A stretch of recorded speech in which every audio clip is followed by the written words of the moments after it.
Defending champion royal Challengers Bengaluru, మరోవైపు పట్టుదలకు మారు పేరిన Gujarat Titans. రెండు జట్ల మధ్య చావో రేవో తేల్చుకునేటువంటి మ్యాచ్. అంతా రెడీ అయిపోయారు. కానీ అందరూ మైదానంలో కేవలం కప్పుల కోసం మాత్రమే చూస్తారు. కానీ వాటి వెనకాల ఉన్నటువంటి కోట్లు కురిపిస్తున్న కాసుల వర్షం గురించి ఆలోచించారా? అసలు ఐపీఎల్లో గెలిస్తే ఎన్ని కోట్లు వస్తాయో మీకు తెలుసా? ఛాంపియన్కు 20 కోట్లు, రన్నరప్కు 13 కోట్లు. ఇక మూడో స్థానంలో ఇప్పటికే ఉన్నటువంటి ఆర్ఆర్కు 7 కోట్లు, నాలుగో స్థానంలో ఉన్నటువంటి సన్ రైజర్స్ హైదరాబాద్కు 6.5 కోట్లు.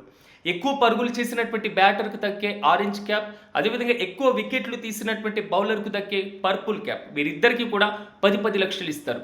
అత్యంత విలువైనటువంటి ఆటగాడికి 10 నుంచి 15 లక్షలు, ఎమర్జింగ్ ప్లేయర్కు 20 లక్షలు, సూపర్ స్ట్రైకర్, ఎక్కువగా సిక్స్లు బాదినటువంటి ఆటగాళ్లకు చెరు 10 లక్షలు ఇస్తారు.